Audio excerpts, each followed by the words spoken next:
O assunto de hoje não vai ser fácil, porque vai contra todos os princípios que a sociedade coloca que Jesus veio trazer a paz. Mas, como ele mesmo diz, ele veio, na verdade, trazer a espada. E aqui eu não estou dizendo que não é para ter amor, mas, na verdade, a gente não pode ter essa paz que Jesus está trazendo aqui nesse contexto. Então, fica até o final desse vídeo que não é o que você está pensando.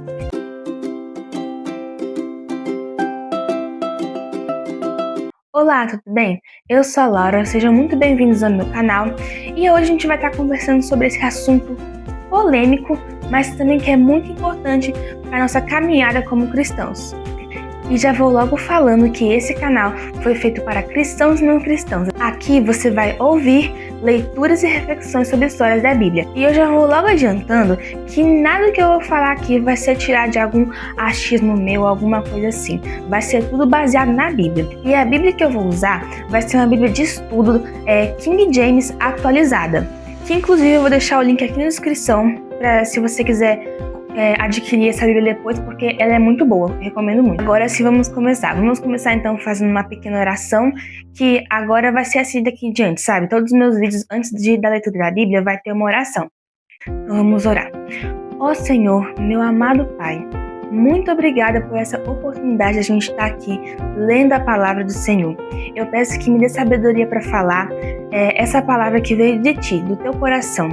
Que não seja eu que venha falar, mas sim o Teu Santo Espírito. E abençoe cada pessoa que está vendo esse vídeo, que essa palavra venha ser verdade nas nossas vidas. Em nome de Jesus, amém. Abra sua Bíblia, por gentileza, no livro de Mateus, capítulo 10, do versículo 34 até o versículo 39. O nome da história é Espada em vez de Paz. Então vamos começar a ler. Não penseis que vim trazer paz à terra. Não vim trazer paz, mas espada. Pois eu vim para ser motivo de discórdia entre o homem e seu pai, entre a filha e sua mãe, entre a nora e sua sogra. Assim, os inimigos do homem serão os da sua própria família. Quem ama seu pai ou sua mãe mais do que a mim, não é digno de mim. E quem ama o filho ou a filha mais do que a mim, não é digno de mim. E aquele que não toma sua cruz e não me segue, também não é digno de mim. Quem encontra a sua vida a perderá, mas quem perde a vida por minha causa, a achará. Provavelmente na sua cabeça agora deve estar passando um monte de pensamento, mas como assim não veio trazer paz? Se Jesus é o príncipe da paz, como assim? Porque isso passou muito pela minha cabeça também quando eu li isso aqui pela primeira vez, já falei, né? Então assim, pode ficar tranquilo que não é isso que você está pensando, como eu já falei no início do vídeo, e eu vou explicar tudinho pra vocês. E não, a Bíblia não está te se contradizendo, tá bom? Não pense isso. Porque eu também estou falando isso porque eu também pensei quando eu li isso aqui, mas pode ficar tranquilo que não está se contradizendo. O que nós temos que entender primeiro, que essa paz que Jesus estava falando não seria a paz comum, assim vamos dizer. Porque essa paz comum é a paz de Deus, é a paz que você tem em Deus, a paz que o Senhor te dá. Que seria a confiança no Senhor. Você confia no Senhor que você está salvo, que você é protegido pelo Senhor. Essa é a paz do Senhor. Mas agora, a paz que Jesus estava se referindo aqui é um pouco mais diferente e mais séria.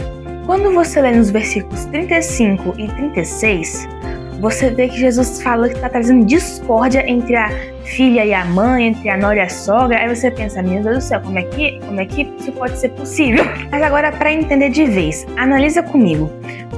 Se você observar, quando você vê uma pessoa que mantém a palavra, que não abre mão dela, dos princípios da palavra, ela nunca vai ter muitos amigos, sempre vai ter aquele parente da família que não é cristão, que não é convertido, que não vai gostar, não vai dar muita atenção, né? Sempre vai ter. Nós passamos por isso, mas não nos torna melhor do que eles, entende? Mas a diferença é que nós deixamos nosso coração aberto para o Senhor nos moldar. E é isso que todo mundo tem que fazer. Não é porque a gente é melhor do que eles porque a gente está fazendo isso. Não, é porque a única diferença é essa, deixar o coração aberto para o Senhor. Por que eu estou falando isso? Porque Jesus disse mesmo na palavra de Deus que o mundo nos odiará. Então, não é porque fulano de tal não é cristão, mas é meu parente, que eu posso ser amigo dele. Não! O nosso trabalho com essas pessoas é proclamar, dar bom testemunho, porque isso é o verdadeiro amor, na verdade, né? Porque se você não proclama, você não dá bom testemunho, você não ama de verdade, porque o amor corrige, o amor, ele ensina. Isso que é amar, você se preocupar com a pessoa que ela tá lá indo pro inferno e você precisa proclamar para essa pessoa. Pelo menos fazer a sua parte, não é você que vai convencer, mas você fazer a sua parte para tentar trazê-la de volta através do Espírito Santo. Mas, então, vamos falar o que a gente tem que fazer, né? Proclamar, dar bom testemunho. E quando a gente começa a fazer isso, se a gente começa a se posicionar perante nossos familiares, a gente vai ter umas contendas, assim, como Jesus tá, não sei o que eu tô falando, Jesus tá falando aqui que vai ter briga, vai ter contenda. Não tô dizendo que todo mundo vai brigar, mas sempre vai ter, como eu te falei, sempre vai ter aquele parente lá que não é convertido ou não tem um entendimento muito claro ainda e não vai concordar com você.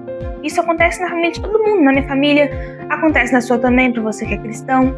E se isso acontecer, se eles cortarem relação, não quiserem mais falar, ficarem bravos, você não deve ficar com raiva nem insistir, porque Deus não faria isso. O que você tem que fazer é orar por eles. E se nós fizermos o oposto disso, assim, não proclamar, não dar bom testemunho, olha o que Jesus diz no versículo 37 ao 39. Quem ama seu pai ou sua mãe mais do que a mim, não é digno de mim. E quem ama o filho ou a filha mais do que a mim, não é digno de mim. E aquele que não toma sua cruz e não me segue, também não é digno de mim. Quem encontra a sua vida a perderá, mas quem perde a vida por minha causa a achará. O que ele quis dizer aqui? Isso é amar a si mesmo, tanto se preocupar mais com os seus sentimentos, tanto pessoais, tanto com os dos outros, não querer fazer a vontade de Deus, mas a sua própria vontade, ou seja, não negar a sua própria vontade, querer se dar bem na vida, querer ser rico, né? E colocar tudo isso acima das coisas de Deus, entendeu? Aí isso vai ser pecado. E o que vai acontecer com a gente? Nós vamos perder a nossa vida, no caso, a vida eterna. Conclusão, nós cristãos não devemos ir na onda do mundo. Pelo contrário, nós temos que ir na contramão e tentar trazê-los juntos com a gente. A gente não pode ficar se preocupando em fazer projetos, ter sonhos, desejar coisas terrenas que são passageiras. Mas não tô falando que a gente não pode fazer isso. Mas eu vou falar uma coisa que eu tive uma experiência esses dias, porque eu também tenho muitos projetos e muitos sonhos igual todo mundo. Mas o que o Senhor me ensinou esses últimos dias é que quanto mais você se aproxima do Senhor, quanto mais você lê a palavra de Deus, quanto mais você tem uma comunhão, uma intimidade com o Senhor, você vê que o Senhor é muito melhor que tudo isso, sabe? Você pode fazer, mas você vai ver que não vale muito a pena. Você pode até fazer, mas o Senhor é tão melhor do que tudo isso que vai ficar para trás, tudo isso aqui vai ficar na terra, entendeu? E o Senhor é muito melhor do que tudo isso, então se você fizer isso como eu tô fazendo, você vai ver que é totalmente diferente, sabe? O Senhor não vai te obrigar, muito menos eu, que se o Senhor não obriga, quem sou eu para obrigar, né? A não fazer projetos, não fazer sonhos. Mas você vai ver, quando você tem intimidade com o Senhor, passa mais tempo com o Senhor, você vai ver que não vale a pena essas coisas, que o Senhor deve ser a nossa única alegria, nosso único objetivo. Espero que tenham gostado do vídeo de hoje e se vocês querem ter mais acesso a mais conteúdos como esse, já se inscreve no canal, deixa o seu like, ative o sininho para não perder nenhum vídeo novo e também compartilhe para quem precisa ouvir essa palavra, para quem você sabe, né, que está precisando de ouvir essa palavra. E também se quiser me acompanhar no Instagram, e lá eu posto perguntinhas, versículos, dicas, spoilers aqui do canal e é muito legal, assim, é bem divertido, então se você quiser me seguir, além de me ajudar, vai ser muito bom pra você também. Então é isso, gente, um beijo e até a próxima!